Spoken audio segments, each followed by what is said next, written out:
aproveito, pergunto para um de vocês aí, pode ser o Alan mesmo também, no do slide.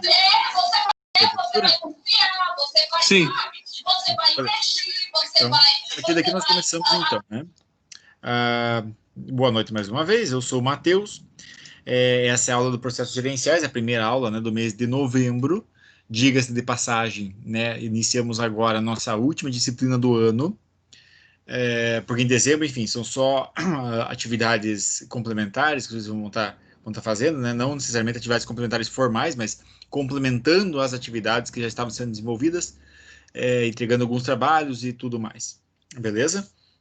Essa aula, então, nós vamos dar início agora. Semana que vem nós damos continuidade a ela. Este dia de hoje, no caso, nessa terça-feira, nessa primeira aula de Economia de Sociedade, a gente vai fazer uma abordagem mais geral, tá? Um aspecto mais introdutório.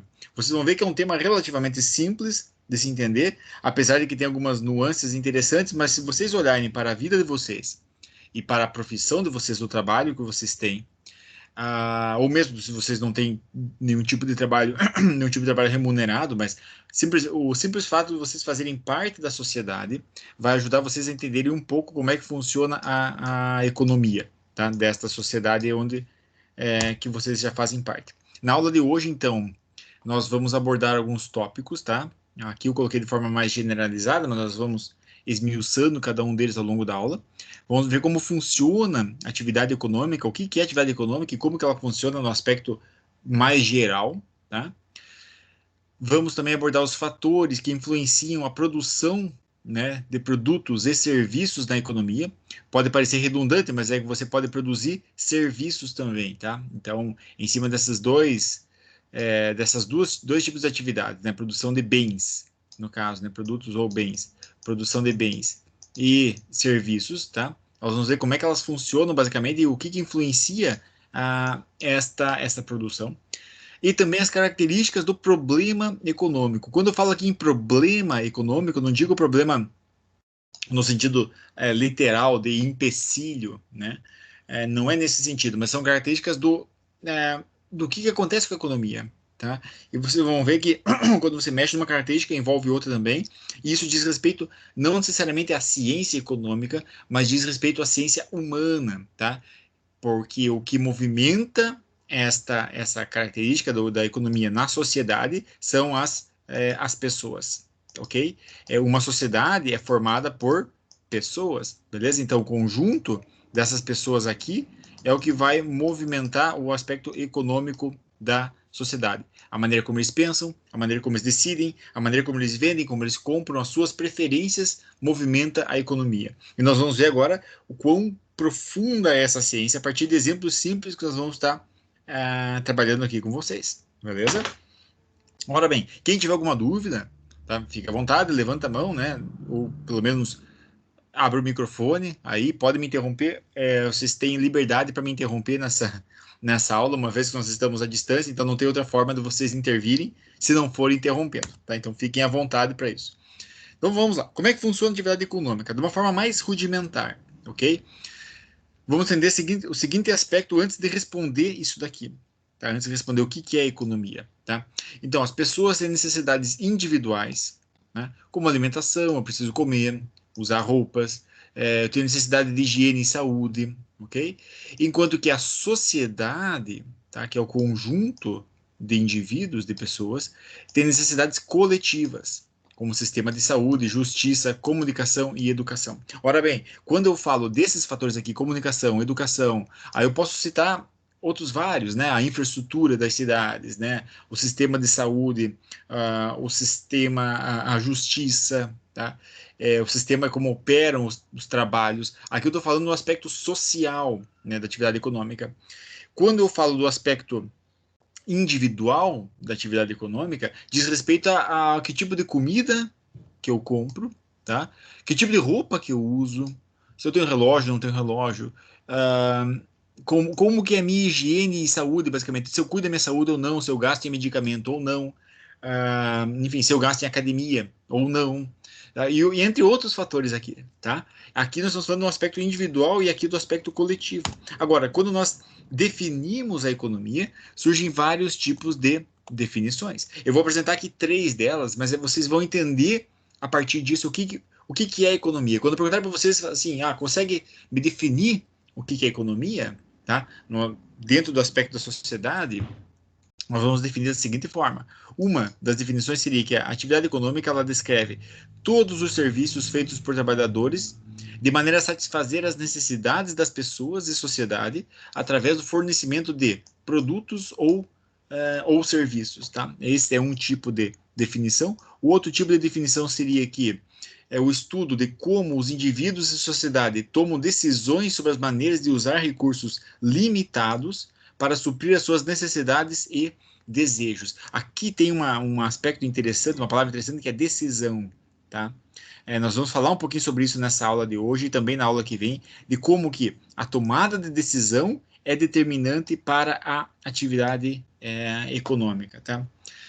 Influencia a tomar decisão. Isso aqui é quase um ciclo, tá? A economia influencia a tomar decisão das pessoas e vice-versa, é influenciado por elas. Mas vamos entender um pouquinho sobre isso ao longo dessa aula e ao longo da próxima aula também. E uma última definição, né, existem outras, mas essa última que eu coloco aqui, é que é o estudo de como os recursos limitados, tá, os recursos naturais limitados, são alocados para suprir as necessidades infinitas dos consumidores. Tá? O que isso significa na prática? A natureza tem recursos limitados, mas a necessidade, o sonho de desejo das pessoas é ilimitado. Tá? Eu sempre quero mais coisas, basicamente. E quando eu vejo que uma pessoa quer mais coisas, eu coloco isso num aspecto social, de uma nação, de um continente, de um planeta, as pessoas elas têm desejos infinitos, tá? De tentar saciar algo que nem elas sabem muito bem o que elas querem. Então, essas necessidades, somado a possibilidade finita, ou seja, uma possibilidade que é limitada do ambiente em suprir, tá? Quando eu começo a alocar esses recursos limitados dentro dessa sociedade que tem desejos infinitos, eu estou fazendo uma atividade econômica, eu estou exercendo a economia. E vocês vão ver como que isto, qual a implicação disso num globo como um todo. Beleza? Ora bem, o estudo da economia, então, nós dividimos em 2 partes. No portal de vocês, inclusive, vocês têm algo a esse respeito, tá? Muito do que eu vou trazer aqui tem um conteúdo parecido no portal, outra parte é diferente, vai agregar conhecimento. Isso não impede vocês, né? Não, ou seja, não, não impede ao mesmo tempo, incentiva vocês, tá? Isso deve incentivar vocês a acompanharem aquele conteúdo do portal. Por quê? Mas no final da aula, depois eu vou comentar que tem muita gente que está tendo pouco acesso, e isso está tendo implicações na nota de participação de vocês também. Então, acesse aquele conteúdo do portal, leiam, né, os livros, acompanhem os infográficos, façam os exercícios, né, leiam sobre a disciplina como um todo, que isso vai agregar muito conhecimento para vocês também, além de uma nota, obviamente, né? Então, o que seria macroeconomia, professor Matheus? Ora, quando nós falamos em algo macro, tá? É algo grande, digamos assim, né? Pelo menos algo visível. Então, quando eu falo em macroeconomia, eu estou dizendo que é a visão geral, tá, mais holística, ou seja, o crescimento, os empregos, etc. Né? São as escolhas feitas por grandes grupos, né, como as decisões do governo, por exemplo. Ou seja, aquelas decisões que o governo toma relativamente à economia são decisões de macroeconomia, porque afetam uma grande nação, afetam um grande número de pessoas. Perfeito? E o que seria microeconomia, então? Não é necessariamente o contrário, mas basicamente a parte de um bolo. Enquanto a macroeconomia estuda o bolo como um todo, a microeconomia estuda uma pequena fatia dela, tá? Um pequenino pedaço. Então, a microeconomia seria como as pessoas tomam as decisões econômicas, tá? Basicamente, se eu vou comprar uma casa, se eu vou alugar, se eu vou comprar um carro à vista ou financiado, essas são decisões de espectro micro, tá? Quando eu parto do ponto de vista econômico geral, tá? Então, a microeconomia é como as pessoas tomam as suas decisões diárias, né? No dia a dia, na rotina do seu dinheiro. E a macroeconomia é aquela que tem implicações na nação. Perfeito? Então, quando vocês ouvirem esses 2 termos, agora vocês já sabem o que significa, basicamente. Aqui eu trago um modelo que seria o fluxo circular da economia. Nós vamos falar sobre ele com mais ênfase na próxima aula, tá? Eu até vou colocar aqui, ó, na próxima a aula. Nós vamos enfatizá-lo um pouquinho mais, esse fluxo circular da economia. Mas aqui eu coloco para vocês, só para vocês terem já uma noção do que nós vamos estar tratando hoje. Por quê? Nós vamos falar sobre empresas, tá? Que basicamente empregam pessoas, que é o que faz girar a maior parte do fluxo econômico, né, do dinheiro. As empresas, essas empresas, elas influenciam o governo, perfeito, ao mesmo tempo que recebem influência também, tá? Isso aqui é sempre uma mão de duas vias, né? Ok? Isso aqui tudo em duas vias. Ora bem, as empresas, elas influenciam, recebem influência do governo, que por sua vez também influencia e recebe influência das famílias, tá? E esses habitantes familiares, né, essas pessoas aqui que trabalham nessas empresas, tá? Então eles prestam o seu serviço para cá, beleza? E recebem em contramão um dinheiro, né, que é o seu salário, por exemplo. Esse salário, boa parte dele vai voltar para outras empresas, tá? Então eu trabalho nessa empresa aqui, mas eu vou usar meu salário para pagar o meu aluguel, que é uma outra empresa, vou pagar, comprar umas roupas, vou comprar comida, vou, enfim, fazer um empréstimo, vou fazer qualquer outra coisa aqui, vai voltar para a empresa, tá? Então aqui eu tenho uma movimentação específica do meu fluxo financeiro. Ao mesmo tempo, essas famílias que recebem, elas têm que pagar imposto, tá? E aquele imposto, tanto aquele que é visível, que eu pago no imposto de renda, por exemplo, quanto aquele imposto que ele está diluído nos produtos que eu compro, tá? Então, automaticamente, o governo também está atuando, recebendo a parte desse bolo econômico, tá? Parte, nesse caso, a descrição econômica vai ser representada, nesse caso, pelo dinheiro, tá? Então, está recebendo parte desse dinheiro. O governo, por sua vez, também tem que investir nas famílias. Como que eu faço? Construindo uma escola, por exemplo, construindo um hospital, construindo estrada, dando a infraestrutura. Basicamente, a infraestrutura ela é dependente do sistema de governo que eu tenho. E o governo também interfere as empresas através da macroeconomia. Por exemplo, as decisões que tomam sobre impostos, tá? As grandes empresas, quanto de imposto tem que pagar, as pequenas empresas, os pequenos empreendedores, quanto que é de imposto. As decisões que o governo toma também interferem aqui, em maior ou menor grau. Ou seja, esse fluxo aqui, esses agentes, são o que nós chamamos de agentes econômicos, tá? E tudo que nós falarmos de economia, pessoal, preste muita atenção. Tudo que falarmos de economia, quer seja nessa aula, quer seja na aula que vem, quer seja na outra aula, na próxima, quer seja tudo que vocês lerem no portal, tudo que vocês lerem no mundo, basicamente, que fala sobre economia, vai falar desses três agentes aqui. Tá? A maneira como eles interagem é o que nós chamamos o fluxo circular da economia, tá bom? Eu sei que eu rabisquei bastante esse slide aqui, mas eu vou estar falando sobre ele melhor também na aula que vem. Vocês vão entender um pouquinho melhor depois de uma forma mais limpa, tá? Ou seja, tá, então nós temos aqui esse fluxo circular. Então essas três esferas que atuam, né, como agentes econômicos para trazer o que nós temos hoje, tá, na nossa realidade. Professor. Isso nós trazemos um panorama. Alguém ia falar uma coisa? Professor, eu queria fazer uma pergunta. À vontade. No caso, quando a gente fala de economia, a questão de preservação da natureza, esse tipo de coisa também entra como parte de economia para o país? E entra dentro daquele guarda-chuva que nós chamamos do desenvolvimento econômico sustentável, né? Isso entra, né?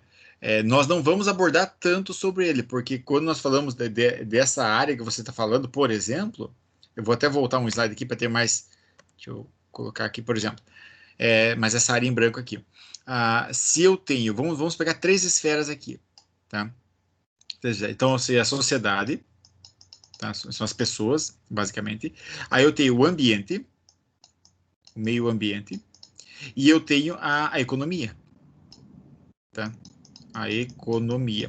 Então, quando esses três blocos, essas três esferas aqui, elas interagem, perfeito? As decisões tomadas pensando no ambiente, pensando no desenvolvimento econômico e pensando na sociedade, essa área de interação que junta esses três blocos aqui, nós chamamos de desenvolvimento sustentável, tá? Então, todo aspecto econômico, tá?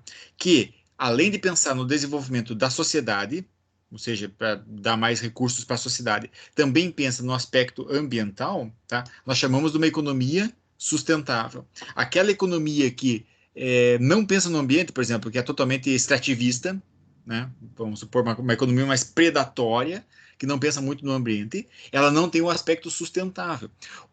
Não é uma economia sustentável. Hoje, cada vez mais, este órgão aqui, que é o governo, tá? Ele é incitado, quer seja por normas, a maior parte das normas são normas internacionais, tá? São normas internacionais.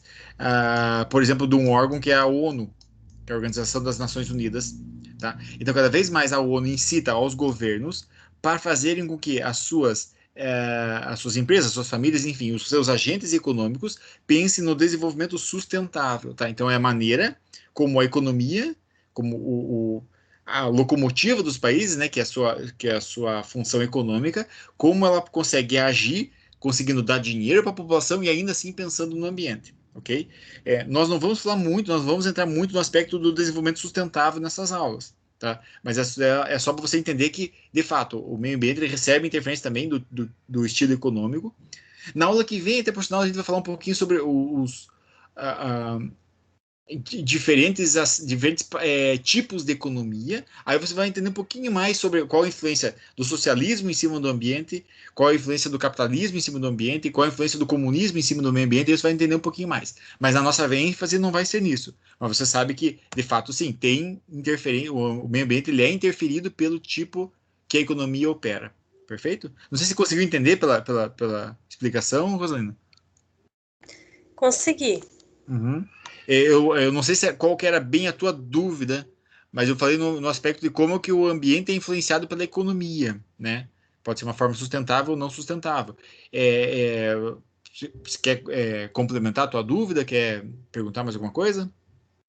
Não, não, professor, era mais ou menos isso que eu estava em dúvida mesmo, se ele tinha algum efeito, tipo, a economia tinha algum efeito sobre o meio ambiente no geral mesmo.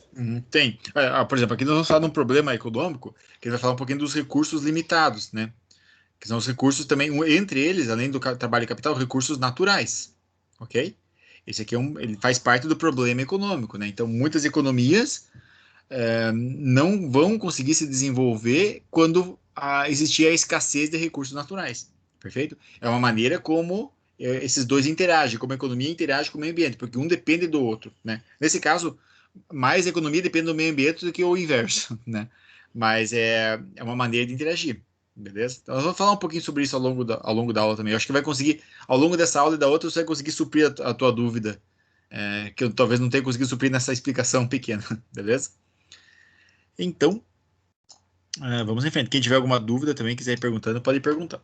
Tá? Então, aqui, quando eu falo sobre o problema econômico, então, mais uma vez eu digo, não é necessariamente um problema, tá? Mas são características que a economia, né, são faces que a economia encontra, tá? Que, que vão ter implicação digamos assim, são faces que a microeconomia encontra, que vão ter implicação na macro, na visão geral, como um todo, tá? Quais são esses fatores, por exemplo? Começa falando pelo desejo ilimitado das pessoas, perfeito? As pessoas têm desejos ilimitados e não existe recurso natural no mundo capaz de suprir esses desejos. Tá? Ainda bem que os desejos das pessoas são diferentes, tá? Elas diferem de pessoa para pessoa, de família para família, de cultura para cultura e tudo mais. Porque se fossem os mesmos desejos, nós não teríamos recursos naturais para suprir. Por exemplo, vamos supor que vou fazer um exemplo hipotético, tá? Mas todas as pessoas gostam de comer milho, por exemplo. Tá? Todo mundo no planeta come milho 3 vezes por dia, no café da manhã, no almoço e no jantar. Ora, nós não iríamos ter condição de cultivar tanto milho assim para todas as pessoas. Perfeito? Por quê? Estou falando de uma monocultura de que é tentar suprir mais de 7 bilhões de habitantes, e isso não ia chegar, ou seja, você não ia ter recursos naturais para isso. E esse aspecto do desejo limitado já puxa o segundo aspecto do problema econômico, que é o quê? Os recursos são limitados. Enquanto os desejos são ilimitados das pessoas, cada vez eu quero mais coisa, eu quero ter um sapato melhor, eu quero ter um carro diferente, eu quero ter uma casa diferente. Tudo isso tem implicação nos recursos, tá? E esses recursos, eles são limitados. Eu falo recursos de trabalho, por exemplo, talvez eu não tenha pessoas para trabalhar naquilo que eu quero tanto consumir. Recurso de capital, aquilo basicamente não existe suficientemente para mim ou para minha família, para a sociedade. E aquele recurso que, como a Rosalina perguntou e ajuda também a responder, os recursos naturais. Ou seja, se todo mundo quisesse ter ouro, ia acabar minhas reservas de ouro no planeta. Tá entendendo essa lógica? Eu estou citando exemplos mais simples, mais rudimentares, mas é só para vocês entenderem que os desejos ilimitados das pessoas, ele esbarra no recurso que é limitado do meu planeta, ok? Isso tem implicação no uso dos meus recursos, tá? Como que eles são aplicados, basicamente, como que eles são usados. Algumas formas de recursos eu consigo utilizar de forma renovável, tá? Outras não são renováveis.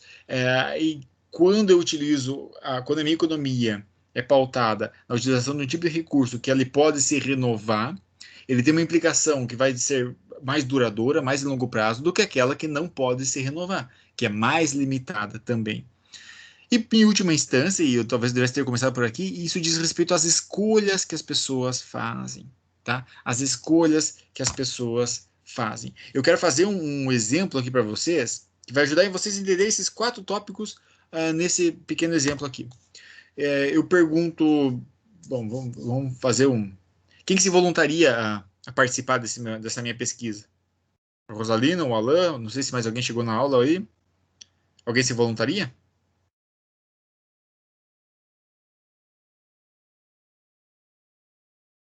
O Alan se voluntariou? Pode ser, então? Então, Alan, beleza. Eu vou fazer uma pergunta simples, tá? Não é nada complexo, tá bom? Não vale ponto, não vale nota, então é só você entender. Ainda Tá? bem. Mas tente responder, eu peço que você, Alan, tente responder de forma honesta, né? Sincera mesmo. Então, o que você faria se você tivesse recursos financeiros ilimitados? Então, vamos supor que cai na tua conta hoje esse valor aqui, ó, em reais, tá? Que eu não sei nem dizer quanto que é, seria 100 mil, milhões, bilhões, trilhões, quadrilhões, 100 quintilhões de reais, ok? Se você tivesse a oportunidade de escolher, e aí em alguns minutos, o que você faria com esse dinheiro? O que você ia fazer? Primeiramente, terminar minha casa. Ok. Uma boa parte eu ir doar para uma instituição de caridade para ajudar o pessoal. Ok. E outra parte eu investir. Investir? Investir, né? Investir no quê? Pois olha, eu podia investir, que a minha esposa, ela entende culinária, podia investir numa cozinha para ela, um restaurante, uma coisa assim. Ok. E a outra parte? Porque você está vendo que você está tendo recurso ilimitado, tá? O que você está falando aí, talvez você gaste o quê? R$1 milhão, R$2 milhões, vamos supor. E o resto dos 99 quinquilhões que vão sobrar, o que você vai fazer com eles? Agora. Pois olha, poderia realizar todos os sonhos, os desejos e não sobrava dinheiro, né? Exatamente. Assim, de uma forma mais rudimentar, né? Nós estamos falando de recursos ilimitados, né? Ou seja, você não consegue nem pensar no que você faria, né? Nós sabemos, né? Como o Alan foi citando alguns aspectos e foi sendo bem parcimonioso, ou seja, bem pé no chão, digamos assim. Mas você foi citando aspectos que você compraria, que você investiria, que ia construir e tal. Que não muda se eu tivesse feito essa pergunta para outra pessoa na sala, eles iam dizer, eu ia comprar isso, aquilo, né, X, Y, Z. Nós iríamos gastar esse dinheiro, perfeito? Agora, Alan, então você tem recursos ilimitados. E se você tivesse apenas R$10 mil, agora, o que você faria? 10 mil, aí já não é mais ilimitado, agora é 10 mil, é mais contado. O que você ia fazer hoje? Com 10 mil na mão? Com 10 mil agora. Pois olha, com 10 mil... Talvez, desculpa interromper, talvez não seja suficiente para terminar a tua casa, não sei como é que você está construindo ali, talvez não seja suficiente ainda, nem é suficiente para você comprar um bom carro, por exemplo. Para tirar umas férias, dá para tirar umas férias ali, mas também não dá para ter muito luxo. Então, por isso que eu digo, é mais limitado. Agora você tem que pensar um pouco mais. O que você faria com esses 10 mil? Ia pagar uma parte da casa. Uma parte, ok. Uma ia pequena parte, coisa, né? ou você investiu os 10 mil na casa direto? Acho que os 10 mil na casa mesmo. Direto na casa. Uhum. Ok. Então vamos lá. O que esse exemplo do Alan nos ajudou a entender? Muito obrigado pela participação, Alan. Nada. O que esse exemplo nos ajudou a entender? Ele passou, tá, por esses 4 problemas aqui. beleza? Por esses 4 problemas aqui. Quando você tinha recursos ilimitados, tá? Os meus desejos, eles podem ser ilimitados também, porque daí eu tenho dinheiro para comprar tudo que eu quero, beleza? É lógico, ninguém no mundo é assim, né? Todo mundo tem recurso limitado. Por mais rico que a pessoa seja, ainda existe uma limitação daquilo. Esses recursos, tá? Quando eles são ilimitados, beleza? Eu consigo comprar muita coisa. Agora, quando eles se limitam, por exemplo, que você tem, por exemplo, o Alan aqui, agora, se for com 10 mil reais, o que que você faz? Opa, aqui eu já tenho que pensar um pouco mais. Eu já não vai, já, talvez já não ia doar tanto para instituição de caridade, talvez eu já não poderia investir tanto ali no aspecto da culinária como ele queria, porque, pô, é só 10 mil, então não é muita coisa. Dá para ajudar a terminar a casa aqui, tal, talvez comprar uma outra coisinha que está faltando, mas o recurso já se limitou. Veja só como o andar de um para o outro, por exemplo, no caso aqui eu estou falando de desejos limitados, tá? Mas quando eu falo de recursos limitados para ilimitados, para os limitados, para aqueles que acabam, eles já mudam as minhas escolhas, tá? Eles mudam as minhas escolhas. Ou seja, enquanto antes eu poderia ir sem pensar, tá? Vou supor o Alan lá com seus 100 bilhões de reais, ele podia chegar numa loja e comprar qualquer coisa só de ver, nem experimentar, beleza? Porque não fazia diferença se não servisse ou não, se não desse, se ele não gostasse, não fazia diferença, tá? Mas a partir do momento que eu tenho um recurso limitado, eu tenho que fazer melhores escolhas, tá? E as minhas escolhas, elas são muito pensadas, ok? Eu penso nos meus desejos, penso nos recursos, eu penso no como que eu vou usar esses recursos, ok? Então, este problema aqui, pessoal, todas as pessoas no mundo passam por ele, tá? Eu vou colocar aqui, ó, todas as pessoas, beleza? Porque todas as pessoas têm desejos, recursos limitados, uso desses recursos da forma como lhes convém, e as suas escolhas, tá? Elas fazem escolhas. De maneira que todas as pessoas passando por esses problemas geram aquilo que nós temos na nossa economia atual. Perfeito? Eu acho que vocês conseguiram entender a questão do problema, como eu falei. Ora bem, o problema econômico, basicamente, dentro do problema econômico, quando nós falamos de economia, eu tenho que responder a 3 perguntas, tá? Isso aqui é uma lição de casa para vocês, digamos. Comece a pensar um pouquinho na economia familiar de vocês, com base nessas 3 perguntas também, tá? Naquilo que vocês adquirem com base nessas 3 perguntas também. Então, vocês vão começar a entender um pouquinho mais como que esses 4 aspectos aqui, né? Dos desejos limitados, recursos, uso dos recursos e as escolhas funcionam. Quais são essas 3 perguntas, basicamente? Primeiro, quais produtos e serviços uma economia deve produzir? Tá? Eu devo enfatizar a agricultura, bens manufaturados ou serviços? Deve enfatizar o esporte, artes, lazer ou a casa? Enfim, quais produtos, tá, e serviços a economia produz? Ora bem, o Brasil tem um estilo de economia que é diferente dos Estados Unidos, que por sua vez é diferente de Israel, que é diferente do Japão, que é diferente da Islândia e tudo mais. Isso diz respeito à maneira como as pessoas utilizam seus recursos e fazem as suas escolhas. Não simplesmente do governo, mas as pessoas que lá habitam. Perfeito? E isso é muito importante para nós entendermos também o conceito de demanda e oferta, tá? Nós não vamos falar sobre isso nessa aula de hoje, mas nós vamos falar um pouquinho sobre a aula que vem, para mostrar por que alguns produtos têm um valor tão elevado em algum país e tão baixo em outro país, sem a interferência do imposto, tá? Sem a interferência do imposto. Isso diz respeito ao quê? Às escolhas das pessoas, tá? Então, quanto mais pessoas escolhem por determinado tipo de produto, maior é a demanda por ele, logo a tendência, tá? Ele vai ser produzido a mais também, mas o preço dele vai ser regulado pela saída, tá? Então, se eu vejo que um produto está tendo muita saída, eu posso subir um pouco mais o preço dele. Depois nós vamos falar sobre isso com mais ênfase na semana que vem.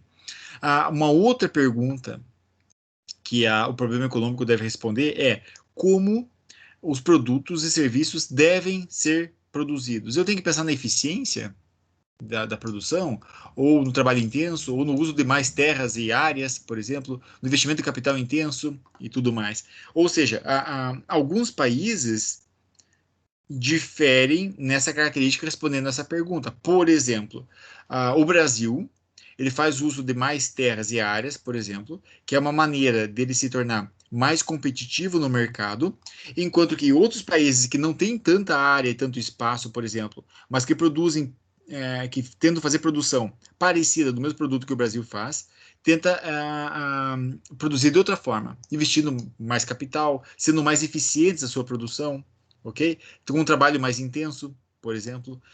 Então, são maneiras como as sociedades também pensam em responder essa pergunta, como a economia vai se comportar com base nas escolhas que eu faço também, ok? Uma última pergunta seria: quem deve receber os produtos e serviços produzidos? Tá? Uma distribuição deve ser uniforme, tá? Como é o socialismo, por exemplo, ou tem que distribuir mais para os ricos, que é aqueles que investem mais, ou aqueles que trabalham pesado, tá? As pessoas que mais trabalharam devem ser aquelas que mais vão receber esse produto ou esse serviço, tá? Quem deve receber eles? Quem que é clientela? Quem são as pessoas que vão estar adquirindo ou recebendo esses produtos? Beleza? Quando eu falei produtos, eu também falando em serviços, tá bom? Essa última questão aqui, responde um pouquinho sobre a organização, tá? A organização política, tá? A organização política barra, tá? Vou colocar aqui barra econômica da sociedade. Beleza? Isso aqui nós vamos falar um pouquinho mais na aula que vem, tá? Do que é o socialismo, o que é o capitalismo, o que é o comunismo e tudo mais. Nós não vamos entrar nessa área política, mas vocês vão entender um pouquinho como que isso interfere em cultura, como países do tipo Cuba, como a Cuba é diferente dos Estados Unidos, que é muito diferente da Venezuela, que é diferente da Europa como um todo, né, da União Europeia e tudo mais. E que é diferente do Brasil também. Então você vai entender um pouquinho de como que funcionam esses modelos econômicos, beleza? Ora bem, todos esses aspectos aqui, né, do problema econômico, eles vão esbarrar nesse daqui, ó, que é a escassez, beleza? O que é escassez, professor Matheus? Ora, uma coisa quando se torna escassa é que está muito, muito fraco, muito pouco, né? Está faltando, por exemplo. Então, o excesso de desejos, né, que é resultante dos recursos limitados, beleza? Em satisfazer as necessidades infinitas das pessoas, gera escassez. Ok? Gera escassez. É um problema universal para as sociedades e não se limita aos países mais pobres, ou seja, todos os países passam por isso quando se diz respeito aos recursos que eles têm, tá? Então, se uma sociedade, de uma forma geral, ela quer muito ela tem muito desejo, um desejo infreável em cima de determinado tipo de produto que necessita de algum tipo de recurso natural, tá? A tendência é que aquele recurso natural se torne cada vez mais escasso. Isso não é exclusivo dos países pobres, tá? É um aspecto universal. E para o economista, basicamente, todos os produtos e serviços que têm um preço, eles são relativamente escassos. Tá? Então, se eu posso colocar um preço, é sinal que ele pode acabar. Beleza? Se eu pago pela água, é sinal que a água pode acabar. Porque senão, simplesmente, ninguém pagava nada pela água. Não custa nada. Assim como é o ar. O ar eu ainda não pago para respirar, mas pode ser que chegue um dia que eu precise pagar. Beleza? Eu não vou falar isso para não confundir vocês, mas pode ser que aconteça. Mas o ar eu não preciso pagar ainda, porque basicamente ele não tem preço, não tem como mensurar esse preço dele, tá? Então, porque eu paro do princípio que ele não é escasso, tá? Ele tá ali, tá se renovando e tá, tá existindo. A água já é escassa, o minério já é escasso, por mais minério que tem na crosta do planeta Terra, ele vai se acabar. O petróleo é escasso, então existe um preço porque posso gerar a escassez. Beleza? Isso significa que são escassos em relação à demanda das pessoas por eles. Quanto mais as pessoas usam, mais escasso ele se torna. E dentro do contexto de produção de serviços, tá? Produção de, aqui quando eu falo produção de bens, né, ou serviços, beleza? Eu tenho alguns fatores, tá, que interferem. Então, o primeiro fator seria a terra, o segundo fator o trabalho, o terceiro fator é o capital e o quarto fator o administrativo. Beleza? Como que nós podemos ilustrar isso de uma forma mais simples? Esses quatro fatores da produção econômica, tá? Antes de eu colocar a imagenzinha, esses quatro fatores da produção econômica, da movimentação econômica, eles são aplicáveis a todas as áreas. Perfeito? A todas as áreas. Aqui eu vou colocar um aspecto mais rudimentar de exemplificar, mas é aplicado a todas as áreas econômicas. Então, eu tenho o trabalho, tá? Nesse caso, o trabalho, ele é mediado aqui pelo motorista do trator, por exemplo, tá? Então, esse é o trabalhador. Ao mesmo tempo, nesse caso aqui, que ele é o trabalhador, ele também é o administrador, tá? Eu posso ter outro administrador, né? A pessoa que comanda a fazer, mas vamos supor que aqui ele está pensando nos negocinhos dele ali, então ele também está administrando, está tomando decisões gerenciais, beleza? É outra esfera da produção econômica. Ele está em cima de um trator, tá? Esse trator ele representa o quê? O capital, beleza? Isso aqui é o capital dele, tá? Isso aqui eu posso colocar um valor em cima desse trator, é o capital dele. E ele está agindo sobre a terra, nesse caso, sentido literal, ou seja, ele está usando a terra como fonte de renda através do seu trator, tá? E usando o seu trabalho, que poderia ser manual ou não, e pensando, né, como um administrador, como um empreendedor, resolvendo problemas.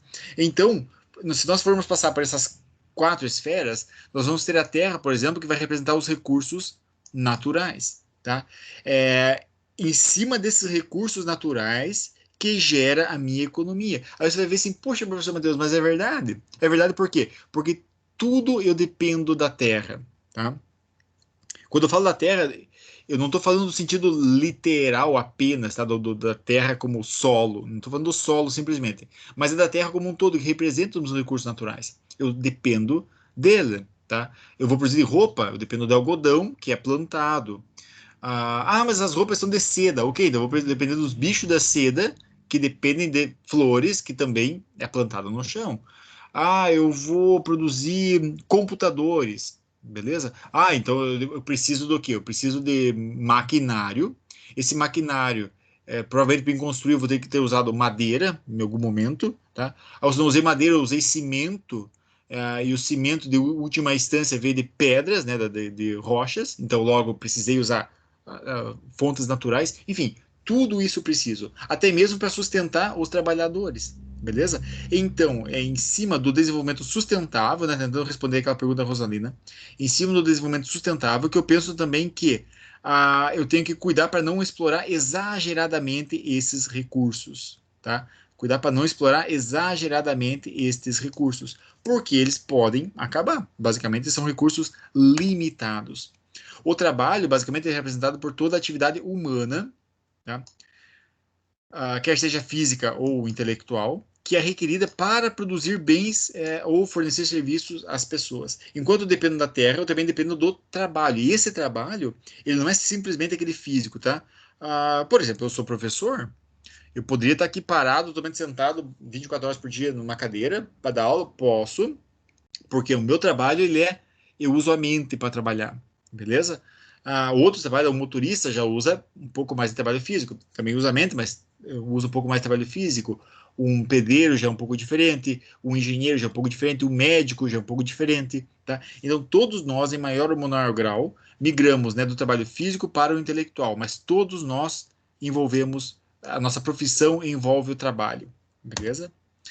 O capital, basicamente, quando eu falo de capital, estou falando de uma forma geral de 2 formas de capital, que é aquele físico, tá? Isso inclui o terreno em que a empresa está construída, a construção, a manutenção das instalações, ou seja, o capital físico da minha empresa é o seu local, o maquinário que eu tenho, né, as máquinas, a minha matéria-prima, digamos assim, que eu uso, isso é o meu capital, tá? A matéria-prima é aquela que já foi explorada e que está estocada, por exemplo, no meu estoque e tudo mais.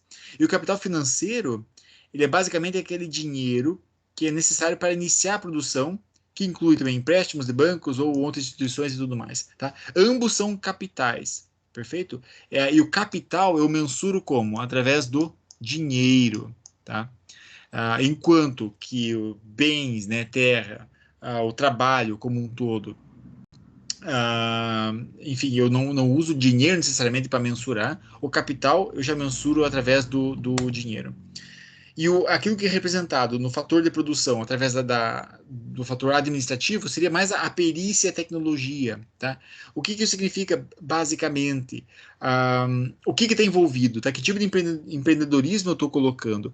Que tipo de gerenciamento estou fazendo? Como que eu estou gerenciando as minhas informações, por exemplo? Hoje, a informação ela é muito importante para o desenvolvimento econômico. Essa informação eu não consigo monetarizar ela, não consigo muitas vezes colocar um valor, tá? Mas eu trabalho com ela. E às vezes eu trabalho de uma forma sendo perito naquilo, e às vezes eu trabalho de uma forma tecnológica, né? No sentido administrativo, tecnológico também. A perícia técnica, ela, nesse caso, torna possível o projeto, gerenciamento e construção de máquinas e bens e dispositivos para a produção daquilo que eu estou fazendo, quer seja bens, né, quer seja serviços. E de uma forma geral, ela migra de três maneiras, né? Ela opera de três formas, que podem ser de forma isolada ou mista, que seria a produção manual, que eu envolvo. Então, ainda assim, existe o trabalho, existe o recurso natural e existe o capital, mas ele é feito totalmente de forma manual, tá? Como foi o caso ali eu citei o exemplo do senhorzinho arando com o trator, mas imagine que ele está com uma enxada, por exemplo. Então aquilo, ele está fazendo o trabalho dele, está gerando economia, mas de forma totalmente manual. A produção mecânica seria ele já com o trator, tá? Continua existindo o trabalho dele, tá? Mas aí agora já está operando um capital de maior valor, que antes era uma enxada, agora é um trator, ou seja, já mexeu o capital, já subiu o valor do trabalho dele. E poderia ter também uma produção de alta tecnologia, tá? Uma colheita que é feita por, vamos supor, um drone não tripulado, por exemplo. Não sei se isso existe ainda, né?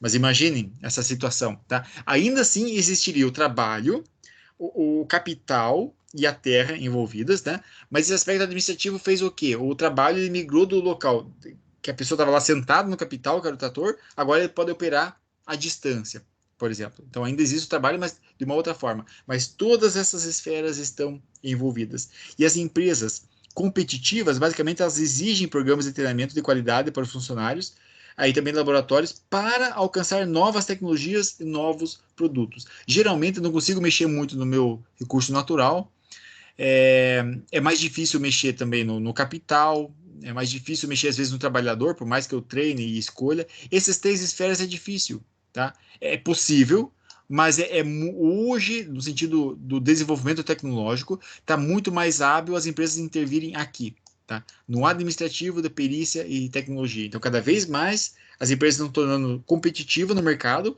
por mexer nessa esfera administrativa, né? Tecnológica. Perfeito? Turma, foi muito conteúdo para hoje, eu sei, né? Mas serviu de uma aula de introdutória. Eu pergunto para vocês agora, ficou alguma dúvida? Quem tem alguma pergunta? Quer fazer algum comentário? Deu para entender pelo menos o aspecto introdutório, o que que é a economia, né? Como que ela opera na sociedade? Deu para entender de uma forma mais simples? Professor, Oi. eu vi uma reportagem na televisão uma vez que ele falava sobre a divisória do governo quanto a verbas, Uhum. que eles utilizavam o sistema de, tipo, os estados que fornecem maior verba para o governo, eles retiravam essas verbas e dividiam no maior valor para os estados menores e deixavam uma parcela um pouco menor para os estados maiores que tinham maior renda. Uhum. Nesse sistema que eles utilizam para divisória de verbas para os estados, ele chega a auxiliar na melhora da economia para o país ou ele só mantém, no caso, os estados e não auxilia para melhorar? Olha, muito boa essa pergunta. Essa colocação, isso diz respeito à economia centralizada e descentralizada, né? Nesse modelo, por exemplo, algo que é ainda operado aqui no Brasil, assim, que gera muita discussão entre alguns estados, tá? Nomeadamente da região sudeste para o resto do país, é o petróleo, tá? Então, eu não sei se foi em cima disso que você viu essa reportagem, mas o petróleo é um exemplo disso. Então, quem são os maiores exploradores de petróleo no país, tá? Os estados do Espírito Santo, né, Rio de Janeiro, eu vou tentar fazer aqui Rio de Janeiro. Eu não sei dizer o mapa aqui, mas imagina, né? Então, Rio de Janeiro e Espírito Santo, por exemplo. Eu acho que boa parte, um tanto de São Paulo também, mas um pouco menos, talvez. Então, a região sudeste como um todo é o maior explorador de petróleo do país. E o petróleo, vocês sabem que tem um custo, né, muito elevado para a economia, né? Tem um custo, não, digamos, tem um benefício muito bom econômico para o país. Esses estados estavam brigando muito exatamente por causa disso que a Rosane comentou. não entre si, mas com todo o país, no governo, porque a renda do petróleo era nacional e ela era distribuída para todos os outros estados, mesmo aqueles estados que não colaboravam em nada na arrecadação do petróleo, por exemplo. Aí a tua pergunta é assim, isso é bom ou mal? Eu não sei dizer no aspecto político, tá? Administrativo ou político, mas de uma forma mais simples de responder, eu posso dizer que não existindo um planejamento para você suprir a economia de locais que não conseguem explorar os recursos naturais com qualidade, isso é mal. Tá? Ou seja, a questão da renda distributiva, aquela renda que o país arrecada e distribui para todos os locais, tá? Se ela não for muito bem nivelada, aqueles locais que não têm. Vamos pegar um exemplo muito simples. Um local que você não consegue produzir nada, por exemplo, como no Acre, tá? Não é que você não consegue, mas quando nós falamos de petróleo, não é produzido nada no Acre. Como você não consegue produzir muita coisa lá, você não vai conseguir tornar muito competitivo se você não tiver uma arrecadação. Tá? Então, a vantagem da renda distributiva é essa. Então, você distribui para aqueles estados para usar um pouco desses recursos para, enfim, pagar o seu funcionalismo público e tudo mais. Qual que é a desvantagem disso? Tá? E aí eu sou um pouco a favor, eu não sou a favor da renda distributiva, tá? Mas eu vou dizer porque é desvantagem. Porque você, a partir do momento que você distribui uma renda que não foi gerada num estado para aquele estado, perfeito? O Estado ele não vai ter a motivação administrativa, tá? Ou a motivação econômica para buscar uma fonte de renda, ok? E isso é algo muito latente, como você vê na Europa, pelo contrário, no caso, né? Porque países europeus, quando a Europa entrou na União Europeia, quando iniciou-se o processo da União Europeia, tá? Então, muitos países que não eram muito bem desenvolvidos conseguiram arrecadar um bom dinheiro para se desenvolver, tá? Foi o caso da República Tcheca, Portugal, até um pouco da Espanha, conseguiram enriquecer pelo simples fato de entrar na União Europeia, ou seja, recebiam dinheiro da Europa, daí injetado diretamente nos seus países. Mas existia uma contrapartida. O que era essa contrapartida? O país tinha que desenvolver, quer seja através de cotas ou não, desenvolver uma mecânica econômica, ou seja, descobrir qual era o principal movimentador econômico daquele local. Aí começaram a sobressair muitos aspectos, por exemplo, Portugal, que antes não tinha muita renda nisso, começou a explorar mais o turismo, por exemplo, o turismo e a pesca.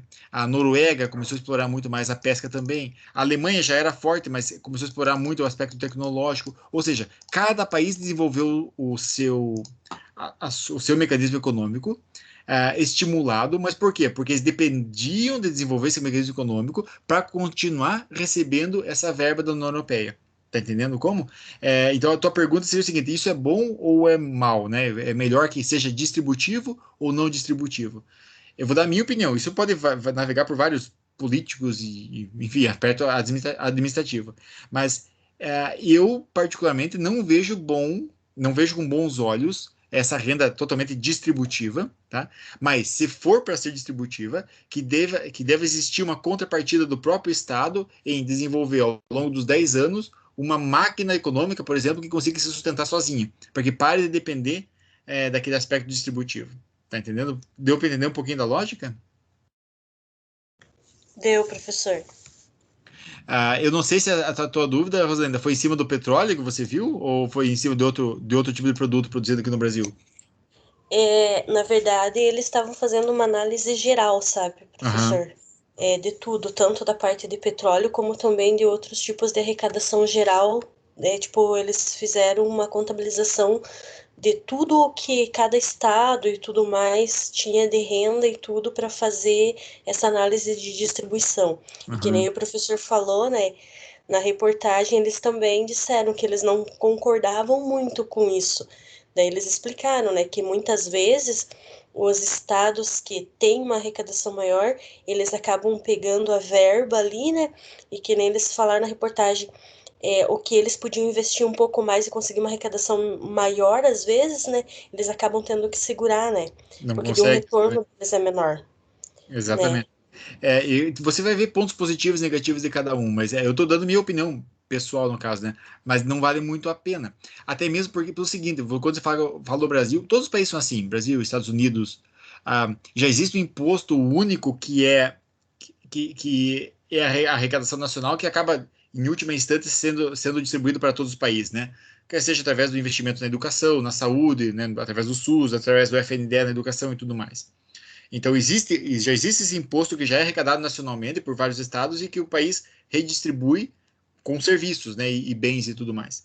Só que quando você começa a nivelar demais, alguns estados vão perder muito, né? São Paulo é um exemplo, a locomotiva do país, né? Rio de Janeiro, Espírito Santo, Minas Gerais. Então você acaba perdendo muito ali, porque eles não conseguem nem investir tanto, porque já gastam mais com funcionalismo público também, e você não consegue investir tanto e não consegue se tornar competitivo, como, por exemplo, com outros países daí, né? Ah, em contrapartida, em outros estados que talvez não dependessem tanto disso, poderiam explorar muito mais a economia por outras fontes, né? Por exemplo, o Nordeste poderia explorar muito fortemente a questão do turismo, né? Para isso, investindo em infraestrutura lá e tudo mais. Enfim, é um pensamento mais de administração pública mais abrangente, mas é algo que interfere com certeza na maneira como é feita a economia dentro do país, né? Com certeza. Alguém mais ficou com alguma dúvida? Algum comentário? Na aula que vem, inclusive, nós vamos falar um pouquinho sobre isso quando falarmos de diferentes tipos de economia, né, de sistemas econômicos entre os países, né? Por exemplo, o capitalismo, ou mesmo o socialismo, ou mesmo o comunismo também. Enfim, vamos falar de alguns de como que se opera e isso vai ajudar você a entender também um pouquinho de como que é feita esse tipo de distribuição, quer seja de renda, né, quer seja de produção de serviços também. Não ficou nenhuma dúvida, pessoal? Deu para entender tranquilo? Então tá ok. Eu agradeço a atenção de todos vocês, tá? Quem tiver alguma dúvida ainda, né, tem mais alguns